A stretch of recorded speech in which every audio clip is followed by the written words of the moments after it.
Bhagavate Vasudevaya. Narayanam Namaskritya Naram Chaiva Narottamam Devim Saraswati Vyasam Tato Jayam Udirayet Nashta Prayashu Padreshu Nityam Bhagavata Sevaya Bhagavati Uttama Shloke Bhaktir Bhavati Naishtiki. While reciting the Srimad Bhagavatam, which is our very means of conquest, one should offer respectful obeisances. While reciting the Srimad Bhagavatam, which is our very means of conquest, one should offer respectful obeisances unto Narayan, the Supreme Personality of Godhead, unto Narayan Rishi, the Supremost Human, unto Mother Saraswati, the Goddess of Learning, and unto Srila Vyasadeva, the author. By regular attendance in classes on the Bhagavatam, and by rendering of service to the pure devotee, all that is troublesome to the heart is destroyed almost to nil, and loving devotional service unto the Supreme Person, who is praised with transcendental songs, is established as an irrevocable fact. So today we are doing Canto 1, Chapter 10, Shloka 22. The title of the chapter is Departure of Lord Krishna for Dwarka.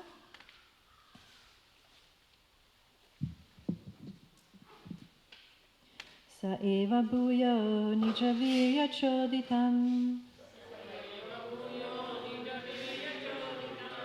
Svajiva mayam prakritim siskrishatim Anamarupatmani rupanamani Vidit samano nusasara shastrakrit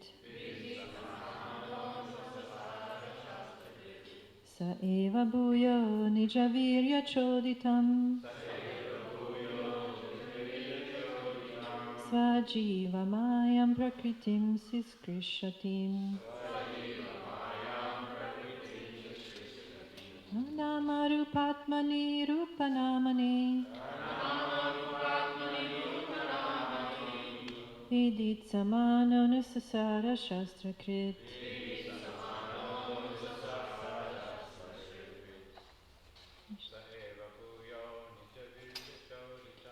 Sa eva bhuyo nijavirya choditam Sajiva mayam prakritim siskrishatim Namarupatmani rupanamani Vidit samano nusasara shastrakrit Seva bhuyo nijavirya choditam Sajiva mayam prakritim siskrishatim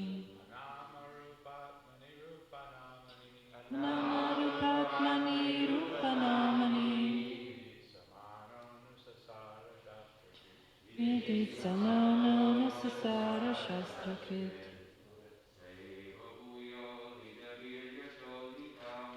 Saeva bhuyo nijavirya choditam Sajiva mayam prakritim siskrishatim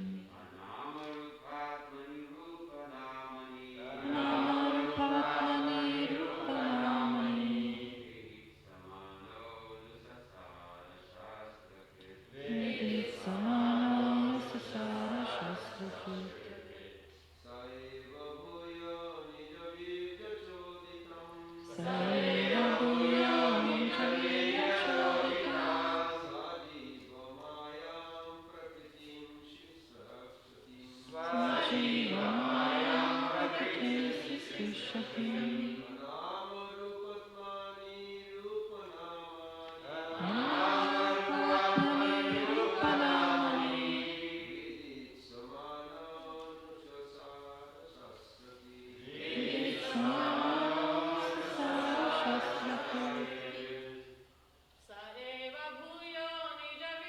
choditam Saeva bhuyo nijavirya choditam Svajiva mayam prakritim sikshatim Sajiva mayam prakritim siskrishatim Anamarupatmani rupanamani Namarupatmani rupanamani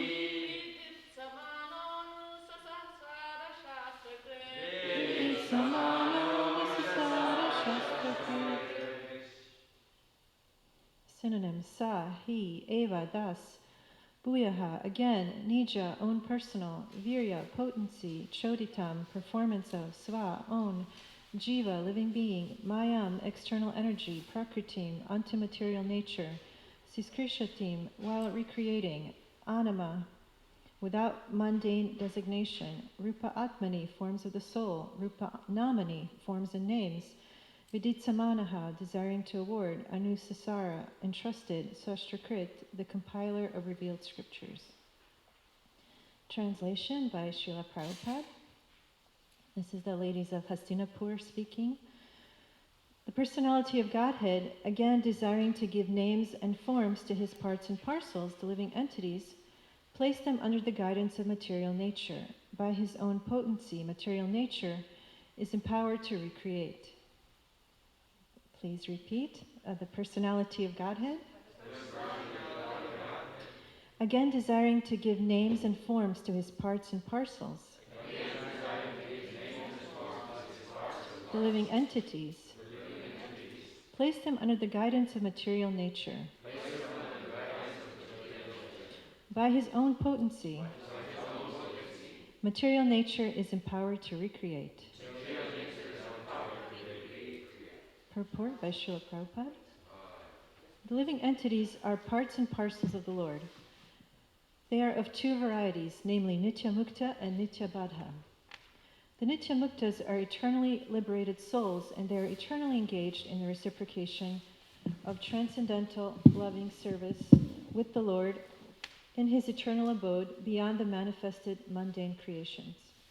But the Nitya Badha, or eternally conditioned souls, are entrusted to his external energy Maya for rectification of their rebellious attitude toward the Supreme Father. Nitya Badhas are eternally forgetful of their relation with the Lord as parts and parcels. They are bewildered by the illusory energy as products of matter, and thus they are very busy in making plans in the material world for becoming happy. They go on merrily with plans, but by the will of the Lord, both the plan makers and the plans are annihilated at the end of a certain period, as above mentioned. This is confirmed in Bhagavad Gita 9.7. O son of Kunti, at the end of the millennium, all the living entities merge into my nature, and again, when the time of creation is ripe, I begin creation by the agency of my external energy. The word bhuyaha indicates again and again. That is to say, the process of creation, maintenance, and annihilation is going on perpetually by the external energy of the Lord. He is the cause of everything, but the living beings who are constitutionally part and parcel of the Lord and are forgetful of the sweet relation are given a chance again and again to get rid of the clutches of the external energy and to revive the living being's consciousness. The revealed scriptures are also created by the Lord. Vedic literatures are the guiding directions for the conditioned souls so they can get free from the repetition of creation and annihilation of the material world and the material body. The Lord says in Bhagavad Gita, this created world and material energy are under my control. Under the influence of Prakriti, automatically they are created again and again, and this is done by me through the agency of my external energy. Actually, the spiritual spark living entities have no material names and forms. But in order to fulfill their desire to lord it over the material energy of material forms and names, they are given a chance for such false enjoyment, and at the same time, they are given a chance to understand the real position through the revealed scriptures. The foolish and forgetful living being is always busy with false forms and false names. Modern nationalism is the culmination of such false names and false forms. Men are mad after false name and form. The form of body obtained under certain conditions is taken up as factual, and the name also taken bewilders the conditioned souls into misusing the energy in the name of so many isms. The scriptures, however, supply the clue for understanding the real position, but men are reluctant to take lessons from the scriptures created by the Lord for different places and times. For example, the Bhagavad Gita is the guiding principle for all human beings, but by the spell of material energy, they do not take care to carry out the program of life in terms of the Bhagavad Gita. Srimad Bhagavatam is the postgraduate study of knowledge for one who has thoroughly understood the principles of Bhagavad Gita. Unfortunately, people have no taste for them, and therefore they are under the clutches of Maya for repetition of birth and death.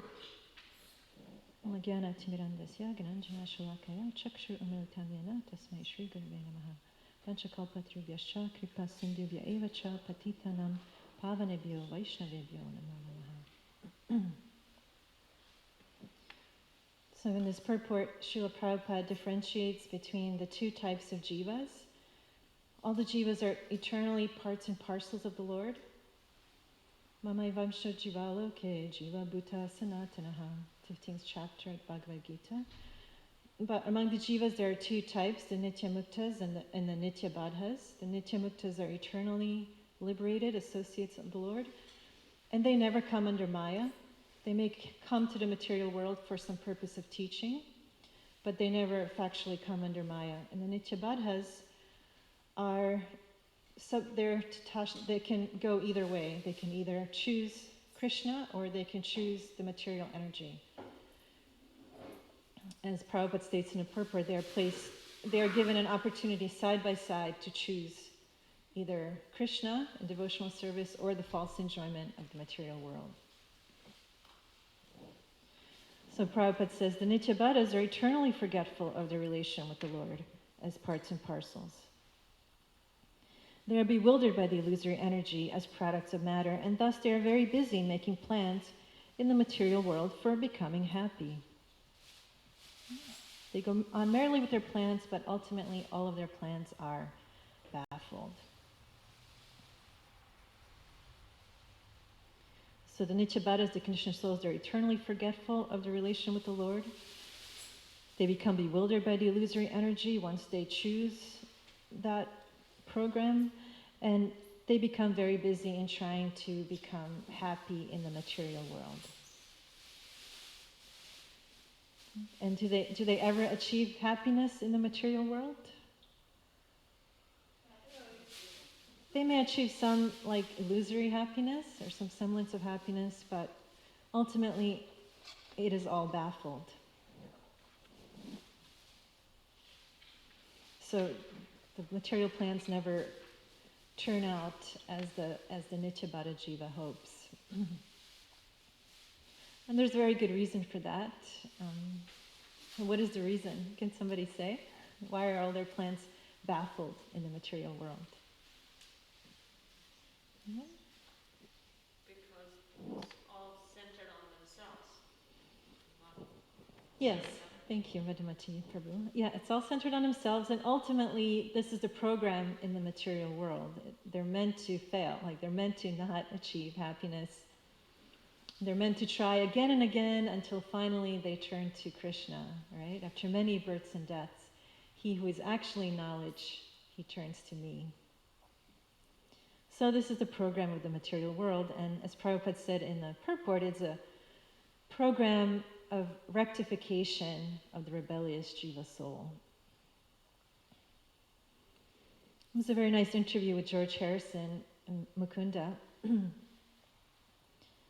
George is such a nice example of a devotee because he's somebody that had, everything materially, right? But somehow he had the adhikar in the sense to understand that that wasn't enough. So he was advanced. He was an advanced soul. And so Mukunda says in an interview, so you had material success. This is speaking to George Harrison. You'd been everywhere, done everything, yet at the same time you were on a spiritual quest. What was it that really got you started on your spiritual journey? And George replies, it wasn't until the experience of the 60s really hit. Having been successful in meeting everybody we thought worth meeting and finding out they were not worth meeting. And having more hit records than everybody else and having done it bigger than everybody else. It was like reaching the top of a wall and then looking over and seeing that there's so much more on the other side. So I felt it was part of my duty to say, oh, okay, maybe you are thinking this is all you need to be rich and famous, but actually it isn't. Okay? Because even the most rich and famous people, are they actually happy? Do they achieve success of the material world? No. Because we're in the material energy is very limited and untasty. regardless of how much money you make or what assets you have acquired in your life, you're still the material world, right? And like Srila Bhaktisiddhanta likens our material existence, our material body to being encased in a tabernacle, right? So we're encased in this material tabernacle, and we're trying to enjoy being in this tabernacle. And so it's not really possible. Can someone say what a tabernacle is? Do you know? Funny, I wanted to ask you that what that means. What's that? I said I wanted to ask you what that means. Oh, okay, yeah. I was like wondering, if you're not Catholic, maybe like you don't know. Tabernacle is like a little metal, I don't know if it's metal, it's a little like closet, which is placed on the altar in a church, and the sacrament is kept in that, it's like a little closet, the sacrament is kept there. Right? So it's a little decorative closet. So Srila Bhaktisiddhanta likens our material body to being encased in a tabernacle. So being in this tabernacle, material body and material senses, we are trying to enjoy, right? It's not possible. When George says in the interview, he concludes with, what will really make us happy is higher taste. And George says, the response that comes from chanting is in the form of bliss or spiritual happiness, which is a much higher taste than any happiness found here in the material world. And so Prabhupada calls it false enjoyment. I remember in high school, my best friend, they were wealthy. And after school, we would go to her house. She lived like close to my high school. And we would go to her house, and they had a nice house, but it was always empty. Like her parents were never home. They were always out, like partying and just out. And there was never any food in the house. So this was like a good metaphor for the material world assets and trying to enjoy, right? It was like a beautiful house, beautiful property, but the house was always empty. There was never any food in the house, right? And we were starving, like after school or after practice, sports practice, we were like starving, but there was never anything like in the house, and the parents weren't like actually there. So this is the material world, They have this gorgeous house, but can't really like be happy in that house. In Bhagavatam, in the 7th canto, 713, it says, the living entity tries to achieve happiness and rid himself of the causes of distress, but because the various bodies of the living entities are under the full control of material nature, all his plans in different bodies, one after another, are ultimately baffled. Right? He tries to achieve happiness, he tries to rid himself of distress, but because the body is under the full control of material nature, all his plans in different bodies are baffled. So this gives us a clue that this material nature has some kind of function, right? It is under the full control of material nature, and this material nature is trying to rectify the conditioned soul. And Prabhupada had said in the purport how the Nityabhada jivas, they are entrusted to this material nature for a rectification, right? If you're given a choice, you can choose Krishna or you can choose Maya, but if you choose Maya, you go into this rectification program by the material nature. Because the materialist is in gross ignorance of how the laws of material nature act upon him as a result of his fruitive activity, he mistakenly plans to enjoy bodily comfort in the human form of life. Right? He mistakenly plans to enjoy bodily comfort in the human form of life through economic development, through pious activities, and in many other ways. But factually, he becomes a victim of his fruitive activities. Well, how does he become a victim of his fruitive activities? Would anybody like to say? There is an example of Thar Devi. Are you familiar with Thar Devi? Example of a car? No, Thar Devi. A monkey got stuck one hand on the Thar. You know Thar? Oh, tar. A monkey, okay. Yeah, and then he's trying to get out of it, and he's showing his anger, put another hand. Now he got both hands. And then he's so angry, kicking the leg, one leg, and then got that one stuck. And then the fourth one, then finally finished. Thank you. That's a nice metaphor. I don't know if people online heard that.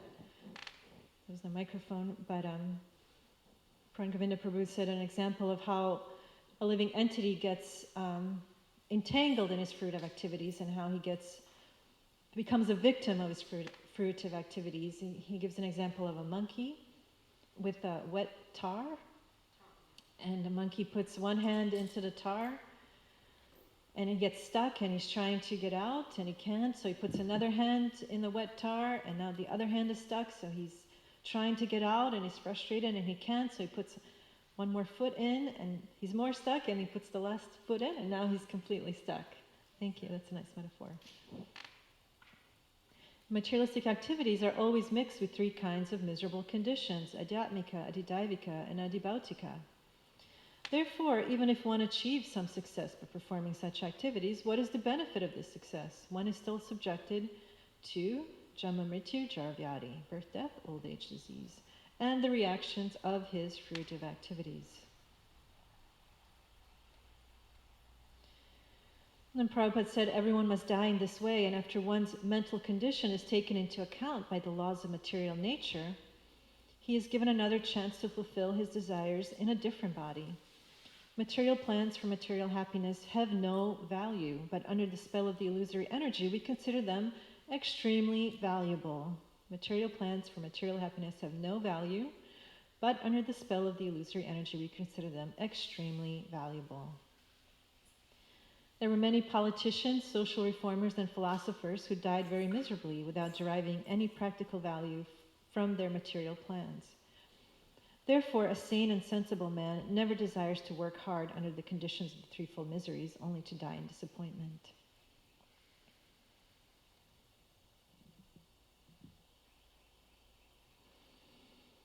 So because we are devotees have some sense of that the material objects and the material plans world cannot really give us true happiness. We have some sense of that, so therefore we are trying for something higher. We're trying for that higher taste, right? And in order to do that, one principle is simple living and higher thinking, right? Because if we're not pursuing simple living to some extent, we're busy trying to accumulate assets of the material world, right? And then there's no scope. If we're doing that, it keeps us very busy, and there's no scope for actually working on the real goal of life and actually trying to trying to pursue the higher taste, right? So there's one important principle that devotees are trying to follow: simple living and high thinking. Because we understand that it's not going to make us happy. It's not the real goal of life, right? It has no permanent value.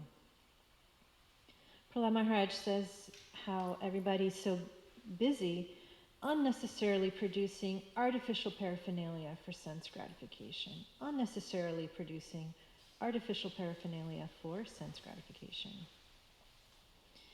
This is Prahlad Maharaj speaking. Oh, my friends, sons of the Asuras, the Supreme Personality of Godhead in a supersoul feature always exists within the core of the hearts of the living entities. Indeed, he is the well-wisher and friend of all living entities, and there is no difficulty in worshiping the Lord. Why then should people not engage in his devotional service? Why are they so addicted to unnecessarily producing artificial paraphernalia for sense gratification, right? Prahlad says there is no difficulty in worshiping the Lord. Why then should people not engage in devotional service, and why should they be so addicted to unnecessarily producing artificial paraphernalia for sense gratification? It's a very appropriate statement.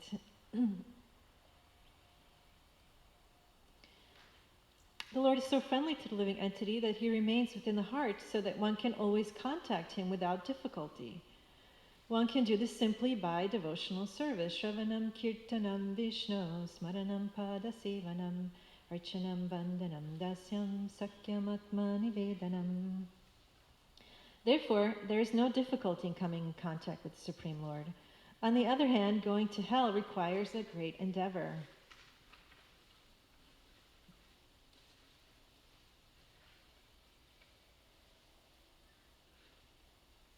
Right? So why should they not take up the simple process? Why should they unnecessarily acquire, let me get that statement right, unnecessarily produce artificial paraphernalia for sense gratification?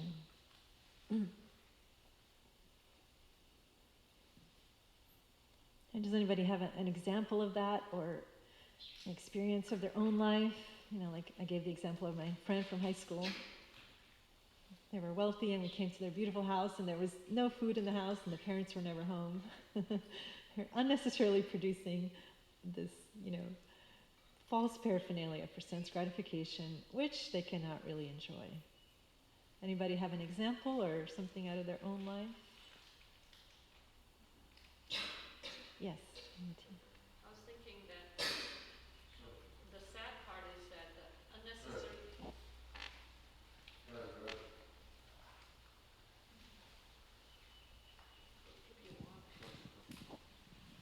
I was thinking the sad part is that the unnecessary things we think, we don't think them as unnecessary, they're necessary. So you come to my house, it's full of unnecessary things, but all of them I think they're necessary. I love my washing machine, I like my, I love my dishwasher, I love the pump that I don't have to pump water, and so everything that's in my house is necessary to me. Nice. So I know what you have to say about that. It is, and I can justify it's engaging in devotional service. Nice, thank you. What can I say about that? You're in Maya.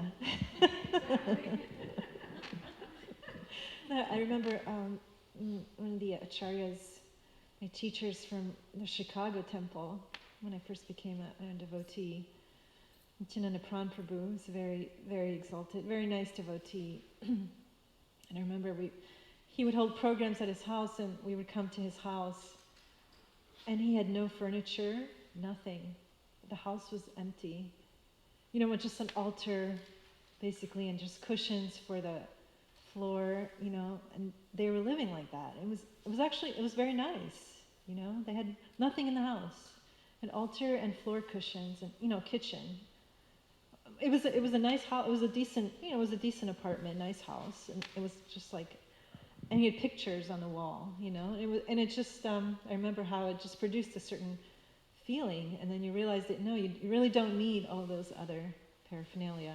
And we had like really sweet programs there, and like that lack of furniture and stuff, it just like was able to contact the spiritual energy like very easily.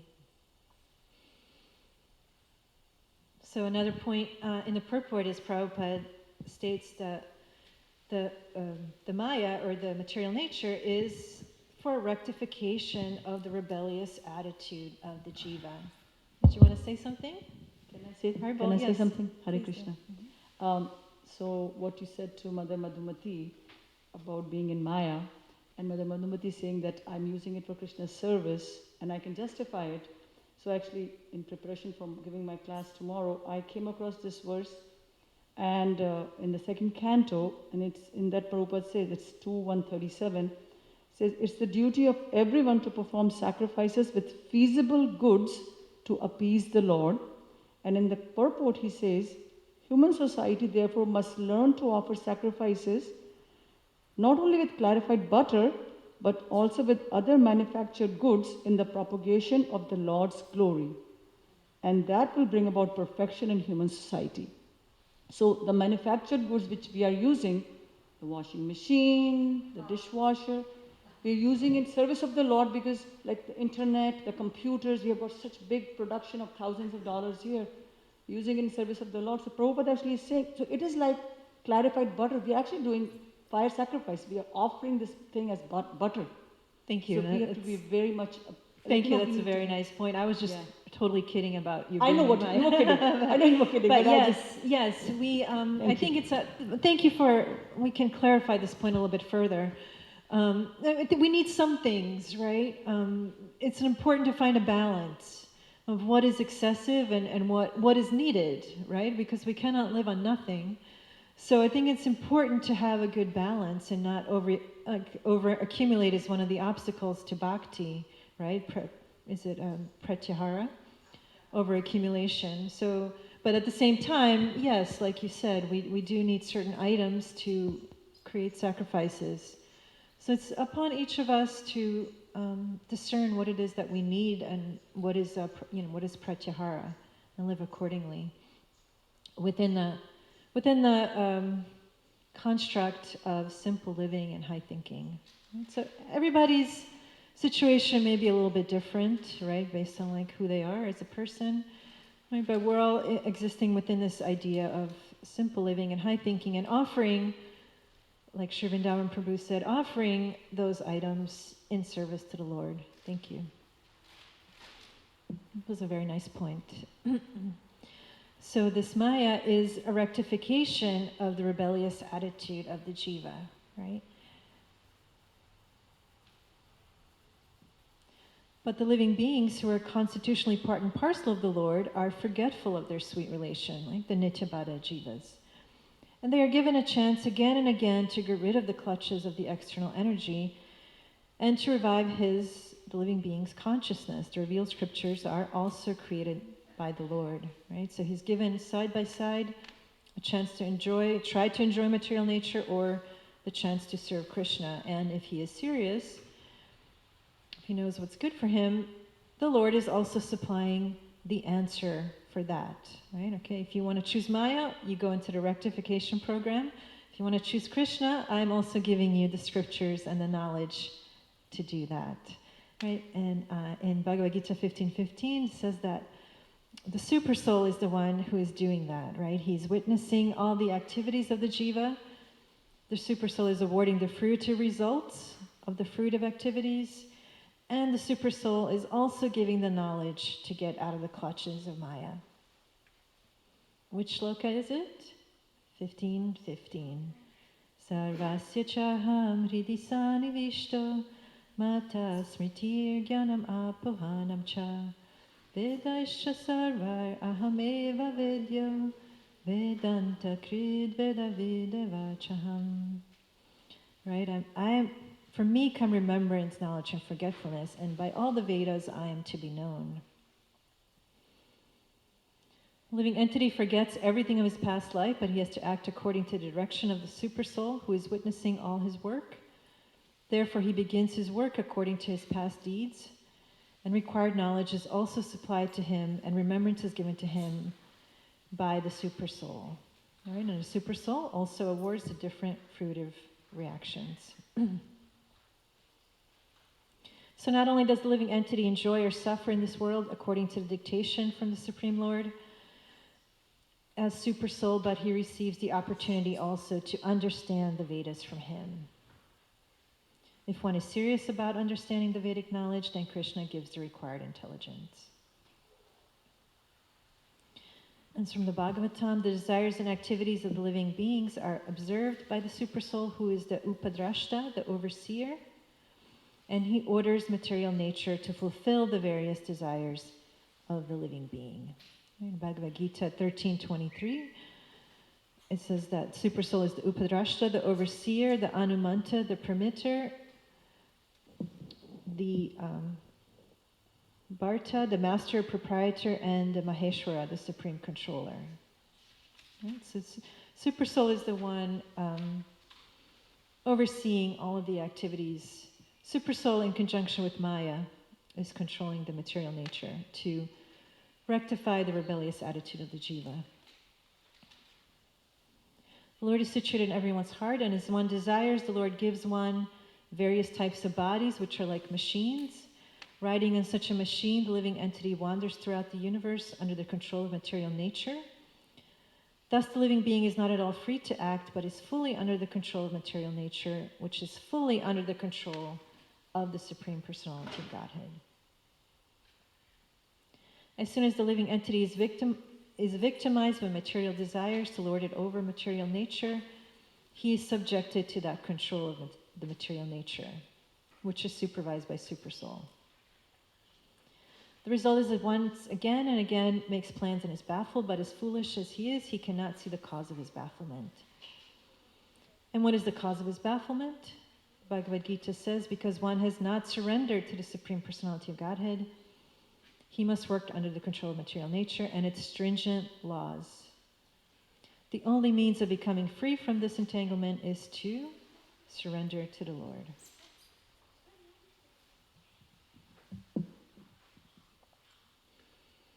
If he does not surrender, he becomes a victim of his fruitive activities, and there can either be pious or sinful, papa or punya.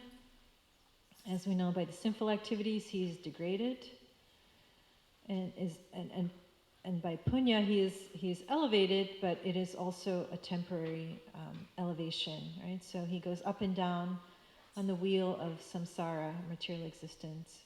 Sometimes he's degraded, sometimes he is elevated, but he's always going up and down until he surrenders to Krishna, right? After many, Bhagavad Gita 7:19, after many births and deaths, he who is actually knowledge surrenders unto me. Knowing me to be the source of all there is. Such a great soul is very rare.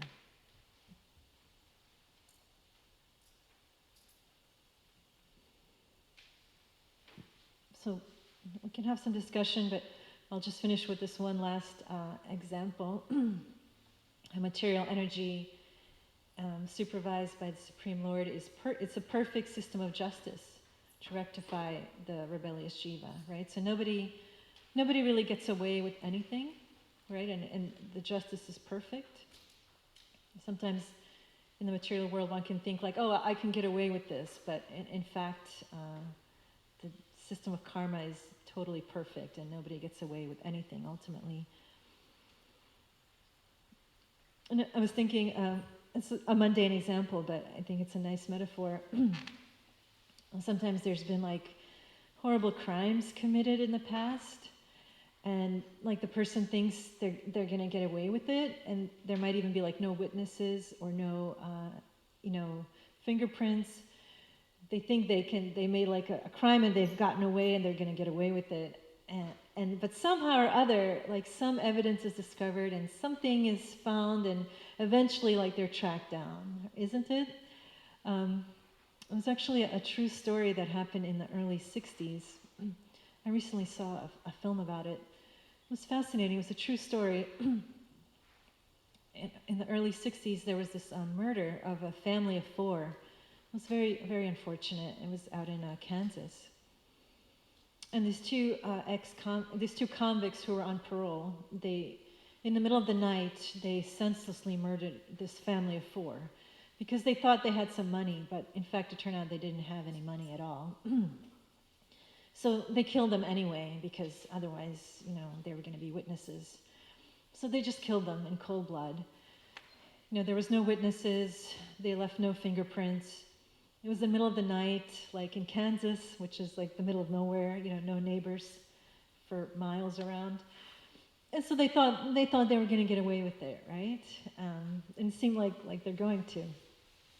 But little by little, as the police started doing the investigation, like little clues were found, little mishaps, little persons that they spoke to, right? And eventually, over the course of like some time, and these like convicts they like fled to Mexico and they tried to escape the country, but then they had to like come back into the country for some reason. And little by little, they got them, right? After some time, and after a few years, they actually they got executed. They got the death sentence, right? It was like over the course of 5 years. So that was like I thought like a nice metaphor for how, it's like a perfect system of justice. And it may take some time, but you won't escape like the consequences of one's actions. And they hung them eventually. They executed them. Anyway, so I'll stop there. We'll see if there's any discussion, anything somebody wants to add.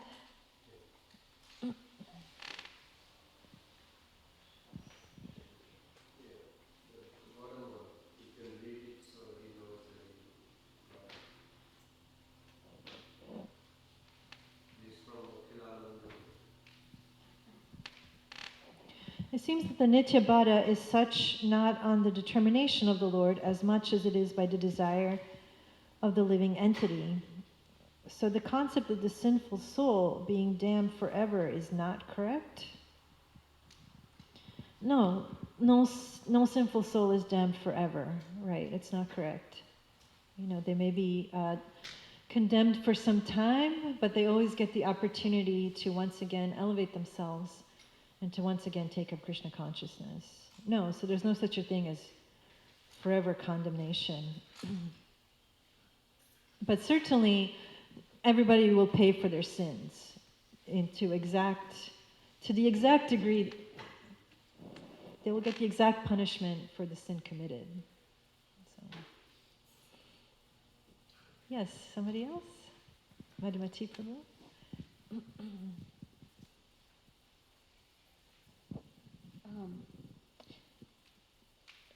We as practicing devotees, we perform activities that are fruitive, but yet we understand, that we're doing this as part of devotional service. We're offering it to Krishna. But my question is, what makes specifically for a practicing Vaishnava, what makes one's activity fruitive or not fruitive? What is the consciousness of what is it that, just because I'm initiated, or it doesn't make, any activity of mine is not fruitive. At least that's how I think. So I just want to hear from you what makes it fruitive or not fruitive. Oh, that's interesting, because I just asked that recently of Dhruva Maharaj Prabhu in his class. Because in the Chaitanya Charitamrita, the shloka we were doing on Saturday, it was said that the jiva, for devotees, we're not to perform karma kandya, right? And so I asked him, what is it seems like there's a fine line between karma kanda and devotional service sometimes, right? So and his answer was, and it's all about the intention of the heart, what is your intention, And we may not be perfectly purified or have the perfect intention, but we will get the result according to the state of our heart and according to the purity of our intention. That is the result that we will get. Did you want to add to that? Sure. I was thinking maybe we can define what is fruitive activities. Fruitive activities, or in Sanskrit, karma. Common understanding is do something to get something. But that's not what karma definition by the Vaishnava Acharyas or Prabhupada and Rupa Goswami. Do something to get something, that's for karmis. The Gyanis, they think that there is no function through the senses. They rather restrain, they seize, they suffer. They also suffer after death. While they are living, they suffer, these Gyanis. But those are not majority either, they are few. But the Bhakta's understanding of karma means, so long I don't have a desire to enjoy separately from Krishna, then it is not karma. So bhakti is not an absence of action, but it is the absence of self-centeredness is dissolved. Thank you. That's very nice. Other side is that any activities, now a question may rise because some people will say, I like to eat pizza, just an example. But I join Krishna consciousness, I want to offer pizza because I like pizza. Is that bhakti or is that karma? I like it. So you said anything that we do for our own interest, that is karma. But when we offer something to Krishna, it is bhakti. So in this case, I like pizza or I like this kind of house, I want to buy the house. Is this karma or bhakti? There's a fine line. Yeah. So Vishwanath Chakravarti Thakur gave an explanation on it. That yes, you want to enjoy the pizza. He didn't say pizza, I'm just adding it. Because I went to one devotee's house, he said his children only love pizza. So I like pizzas, but I'm offering to Krishna. So I like which says karma. Offering to Krishna is bhakti. So it's a karma mishra bhakti. This is why all these 81 types of bhakti came. The different intention, different modes intervene. Pure bhakti is pure bhakti. Annavilasita shunyam jnana karmadi anabritam. That verse gives the definition of pure bhakti. But if you only want pure bhakti, then you will not get anybody join. Thank you. That's a nice point. So, but we have our, but it's all right. If somebody, I like that example also, Bhakti Siddhanta Sri Thakur, he says, Anasaktisya Vishayan Jataraham Upajunjata. This Nirbandha Krishna Sambandha Jukta Vairagya, the Jukta Vairagya definition, that anything I have in inclination, I join Krishna consciousness, I should utilize that inclination. And he gave the good example, like Arjuna surrender at the end. Surrender doesn't mean, okay, no more fighting. No. You may say like, oh, Krishna says, Sarva Dharman Parittejo, give up all your dharma. So Arjuna had a dharma by birth with that fighting spirit. Fighting spirit, now we know about Arjuna, but actually if somebody do fight, nobody will think he's doing dharma. And Krishna also says towards the end that if you don't do what I'm asking you to do, you will have to engage your nature in a different way. Under Maya, that's 1860. Sabhava jana kunte anivadya sena karmana. Kartum netchasi janmahat karishyasi avasopitot. What you are born to do, you are compelled to do. Then Krishna says, either you do it for me or you will do it for my Maya. That's the only difference. So surrender doesn't mean, devotee doesn't mean we give up our inclination. We utilize it. Thank you. Yeah, I think that's a really nice point. And I also had like a similar realization, but it's a very important point because if I like pizza and so I make the pizza and I offer it, there's no problem with that at all. Like, what should I make something I don't like and offer it? And so that's surrender? Like, no, right? There's no problem with that. In that sloka, the definition of that you offer your heart. But Vishwanath Chakravarti Thakur in Madhurya Kadambini says, you examine your heart. Oh, my heart has so many desires. How am I going to offer to Krishna or Guru? He said, no, you offer whatever you have with it. Then Krishna will purify it. So this is one of the two ways. One is that we should be interested what Krishna likes. That's the best. But what I like also is there, but if I offer it, eventually Krishna will steal the heart and all other desire will disappear.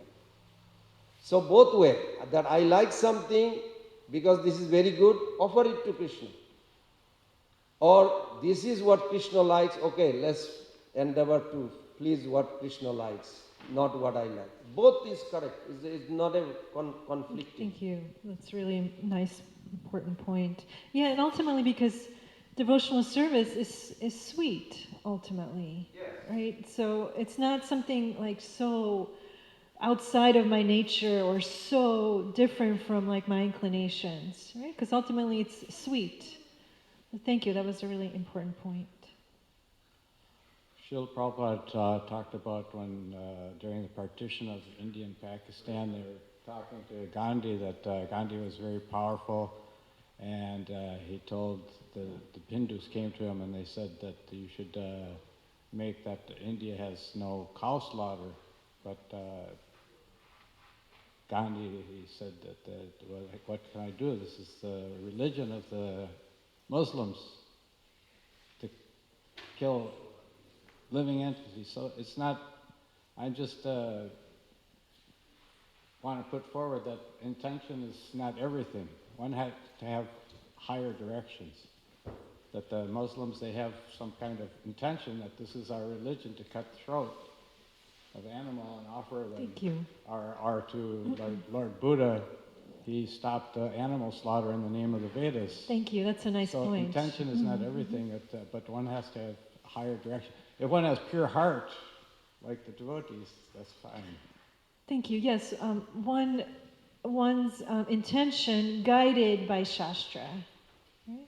one's intention guided by Shastra. It's not like, well, I have some sinful, intention and that's okay. No. Prabhupada gives the example of a military man. If he kills so many people in the war, he can get a gold medal. But if he kills one person after the war, he may have a good intention. He may have, this is a bad person, he has to be killed. They may be very nice, but still he'll get punished for that. Well, that's a very nice point. Thank you. Authority has. Thank you.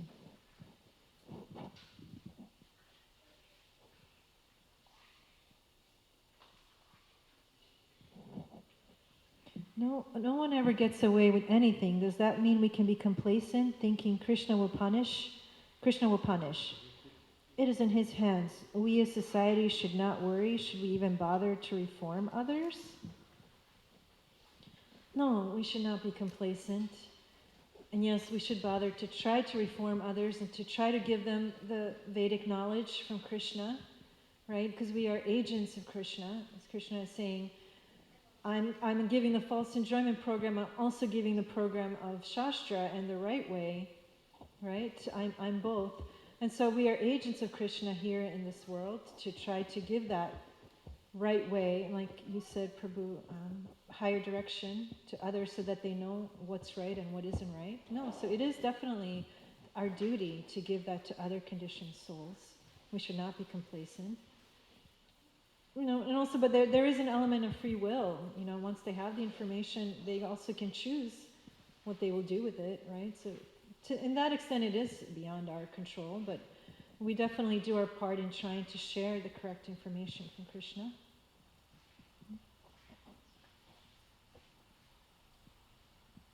I like how you describe nature's justice, even though we may never know of or observe the consequences of injustice rectified. It is so reassuring that the natural law.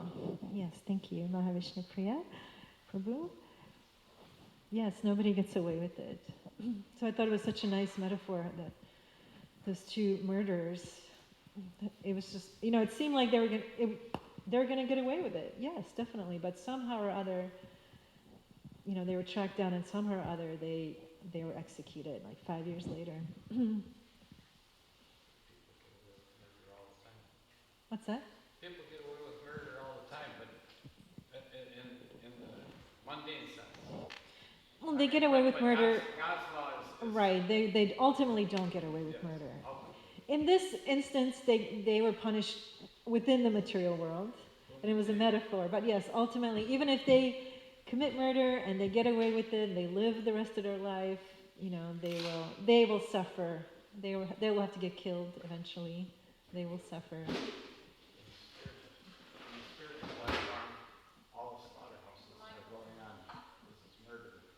Yes, it's very sad, the slaughterhouses. But, so, from the mundane point of view, they're getting away with it. From the external viewpoint, they're getting away with it. But God's law is perfect and complete, and no one can escape. Yes, thank you. Thank you. That should be enough motivation for us.